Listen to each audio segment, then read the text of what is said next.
Hello வணக்கம். இது உங்கள் சிவி ஜோன் சொல்லரும். எப்படி இருக்கீங்க? இப்போ பார்த்தீங்கன்னா ஒரு சம்பவம். கமருதீன் விஜே பார்வதி 2 பேரும் நின்றுட்டுருக்காங்க. பக்கத்தில் கானா வந்து கலாச்சிட்டு இருக்காரு. ஆப்போசிட்டில் வந்துட்டு அமித் வந்துட்டு கேசரி கிண்டிகிட்ருக்காரு. கேசரி இல்லை, ஹல்வா, பீட்ரூட் ஹல்வா சூப்பராக பண்ணிகிட்ருக்காரு. அப்போ 2 பேரும் பக்கத்தில் நிற்கிறாங்க. இப்போ கானாவனது கலாய்க்கிறார். சொல்கிறார், பரவாயில்லப்பா, 2 பேரும் ஓரளவுக்கு கரெக்டான ஹைட் தான். நான் கூட ரொம்ப நீ நெட்டையாக இருப்பா, இந்த பொண்ணு குட்டையாக இருக்குன்னு பார்த்தா அப்படிலாம் இல்லை. எங்கே நீ வந்து கரெக்ட், நீ ஹீல்ஸ் போட்டுக்கடா, கழட்டுறா அப்படின்னு அவள் கூட தான் போட்டுக்கன்னு சொல்லிட்டு 2 பேரும் செருப்பு கழட்டுறாங்க. நிற்கிறாங்க, இவ்வளோ தூரம் நிற்கிறாங்க. பரவாயில்ல, பெருசாலாம் இல்லை அப்படின்னும் போது பேசிகிட்டே இருக்காங்க. உடனே வந்து அப்படியே கலாய்ச்சிட்டே இருக்காங்க. டக்குன்னு கமருது வந்துட்டு, மச்சான் நேற்று வந்துட்டு தால் டாஸ்கில் என்னால் மறக்கவே முடியும்னு கலாய்க்க ஆரம்பிக்கிறாரு.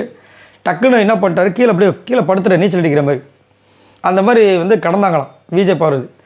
எனக்கு செம்ம சிரிப்பு மச்சான், நேற்று அவங்க பண்ண வேலையை பார்க்கும்போது அப்படின்னு சொல்லிட்டு சிரிக்கிறாங்க. இவங்களும் ஒரு பக்கம் சிரிக்கிறாங்க. அப்போ அமித் சொல்கிறார், நேற்று நாங்கள் 2 பேரும் விழுந்தாலும் எனக்கு இன்னும் உடம்பு வலிக்குது பண்ணுறாங்க. ஏன்னா அவர் இப்படி தூக்கியிருப்பார், எந்திரிக்கும் போது ஸ்லிப் ஆகிட்டு 2 பேரும் சேர்ந்து வந்திருப்பாங்க. செம்மாடி பாவம்.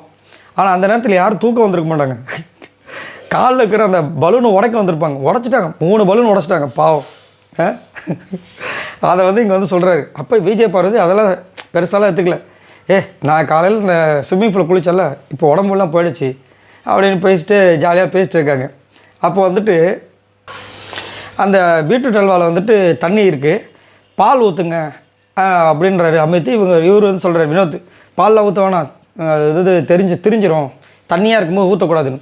அப்போ கமருது என்ன சொல்கிறாரு, எலுமிச்சம்பழம் இருந்தால் அது திரிஞ்சிரும், இப்போல்லாம் ஒன்றும் தெரியாது அப்படிங்கும்போது, அது தெரியலனாலும் பரவாயில்ல, நம்ம கண்டுபிடிச்சிக்கலாம், ஒன்றும் அதாவது வழி தெரியாமல் தெரியுதான், நம்ம கண்டுபிடிச்சிக்கலாம், இப்போ ஊற்றுங்க அப்படின்ட்டார். ஜோக் அப்படின்னு சொல்லி இப்போ இது முடிஞ்சது. கான்வர்சேஷனு நல்லா தான் போயிட்டுருக்கு. ஆனால் எப்படி வந்துட்டு விஜய் சேதுபதி அவருடைய எபிசோடில், இன்றைக்கி நடந்த எபிசோடில் அந்த மாதிரி ஒரு விஷயத்தை வந்துட்டு விஜய் பார்வதிக்கு எதிராக பண்ணான்னு சத்தியமாக எனக்கு புரியல. நம்ம அந்த வந்து எபிசோடை பார்க்கும்போது தெரியும். எனக்கே பயங்கர ஷாக்காக இருக்குது. நம்மளுக்கே ஷாக் ஆகுதுன்னா, அந்த சம்மந்தப்பட்ட பொண்ணுக்கு ஏற்கனவே வந்துட்டு மைண்ட் அப்படியே ஜிக்ஸாக்காக ஓடிட்டே இருக்குது. ஆனால் இது ஒரு நல்ல ஒரு விஷயந்தான்.